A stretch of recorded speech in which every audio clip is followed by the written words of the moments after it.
Good evening, everyone, and welcome to the Frenzy. We made it to another week of high school football under the Friday night lights. However, tonight was the biggest Friday of the year yet as more high school teams kicked off their season. Savannah and Chatham County Public Schools received the green light to begin their 2020 campaigns. We begin over at Memorial Day Stadium, where Jenkins and Islands kicked off the season. A sold-out, limited-capacity showdown between the Island Sharks and the Jenkins Warriors 6 minutes before the half. 8-0 Sharks. That's quarterback Jaden Adams with the rocket to Langston Lewis. Comes down with the ball for the touchdown. What a grab by Lewis. 2-point conversion, no good. So it's 14-0 Sharks, and Jenkins trying to find an answer. That was quarterback Patrick Blake fumbling, and Sharks recover with about 4 minutes left before the half. That would set up this Islands play. Adams on the quarterback keeper. Up the gut, stumbles in front of the end zone and reaches for the touchdown. Adams putting the team on his back. Sharks 2-point conversion, no good, to go up 20-0 before the half. Jenkins would score before the half. However, the Sharks swim away with a 26-8 win to give head coach Deshaun Printup his first win as Islands head coach. The Groves Rebels and Johnson Adams Smashers kicking off their seasons at the brand new Island Stadium. Adams Smashers quarterback Keon Edwards in the air, and that goes into the end zone untouched. Adams Smashers working once again. This time it's Edwards, and he's going to connect with Daryl Harris. Going to get a nice gain here, and yeah, it was all Adams Smashers in this one, opening the season with a shutout win, 33-0, the final. The Richmond Hill Wildcats were pouring it on the Northside Eagles in this one, up 31-0 at halftime, and go right to work in the third quarter. On 3rd and 12, quarterback Tyler Coleman fires the perfect strike to Isaiah Allen inside the Northside 10-yard line. Wildcats finish it a few plays later. Ashad Robertson takes the direct snap and finds the pylon for the big touchdown. After the PAT, Richmond Hill led 38-0. Northside would score to cut it to 38-6, but Richmond Hill went right to work again. Coleman throws it up, and check out the get up and grab catch by Jordan Clark. The Wildcats in business again at the Northside 10. Few plays later, Wildcats would finish it off with a short 1-yard touchdown run by Kenyon Hunter. And it was all Richmond Hill in this one. Wildcats cruised to a 52-12 victory over Northside. Homecoming for the Calvary Day Cavaliers as they host the First Presbyterian Vikings. All defense in the first. Calvary Day's Casey Ricks with the quarterback sack taking down Vikings Parker Ingram. Ricks making a statement early for the home team. 7 minutes left in the first. Cavs get something going. Freshman quarterback Jake Merklinger out to Brogan Quarta, tiptoes the sideline for a big first down. And same drive, less than 5 minutes left in the first. Merklinger and Quarta connect again, this time for the touchdown. Calvary Day gets on the board 7-0 over First Presbyterian.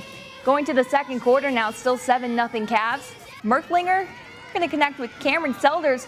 Selders breaks left. Check this out. I about found myself in the play. A nice gain for Selders. 9 minutes left in the second quarter now. Merklinger in the pocket. Connects with Jawan Johnson. Johnson pushing his way through, but falls right in front of the end zone. And now with under 8 minutes left before the half, Merklinger hands it off to Greg Daniel, who takes it into the house. Cavaliers go up 14-0. Daniel would score 5 total touchdowns to lead Calvary Day to a whopping 42-17 victory over Presbyterian. Well, last Friday, Liberty County schools were given the green light to start their seasons. However, Mother Nature called off a big game early in Hinesville between Bradwell Institute and Liberty County. The two squads meeting once again tonight, and our Dave Williams was there for the highlights. After finally kicking off their season last week after a several-week delay because of COVID concerns, Bradwell Institute and Liberty County still weren't able to play a complete game. Bad weather halted last week's game in the third quarter, giving Liberty a 10-6 win. However, as fate would have it, the two teams play again tonight on Liberty County's home field. And there would be none of the weather issues these two teams faced last week, and it would be a good night for the Panthers. Bradwell having all sorts of issues with snaps on their first possession, including this one on their punt attempt. That pushes the punter all the way back to his own 1-yard line where he's brought down. It looked like the Tigers would stop the Panthers, but on 4th down, quarterback Chris Dennis finds Paul Brown in the payoff pasture for the score. After the 2-point conversion, Liberty led 8-0. But the Tigers march right back downfield and respond. Jackie Newton fires into the end zone to Elijah Melford for the score, and after the extra point, Bradwell was within 1 at 8-7. Liberty County, though, undaunted, marches right back down the field. Chris Dennis escapes pressure and throws it up, and James Somerset makes the terrific catch to come down with it. Then they get closer as Trey Foster takes the handoff and gets all the way down to the 1-yard line on the final play of the first quarter. They would punch it in for the score on the next play, and then a spectacular effort to convert the 2-point play as Meon McLeod takes it away from the defender.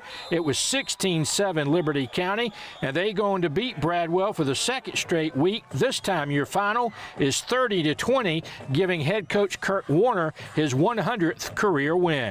In Liberty County, Dave Williams, WJCL 22 News. What a game in Hinesville. All right, thanks so much, Dave. Still to come here on The Frenzy, we continue to travel around Southeast Georgia, and then we head to the Low Country. You're watching The Frenzy. We'll be right back.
Welcome back to The Frenzy here on WJCL 22 News. Let's get right back to it. Before we head over to the Low Country, we continue the night in Statesboro. Let's take you there.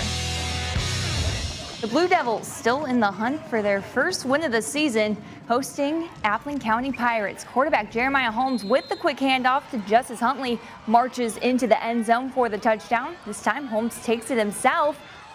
He flies up the middle into the end zone for the keeper for the Pirates.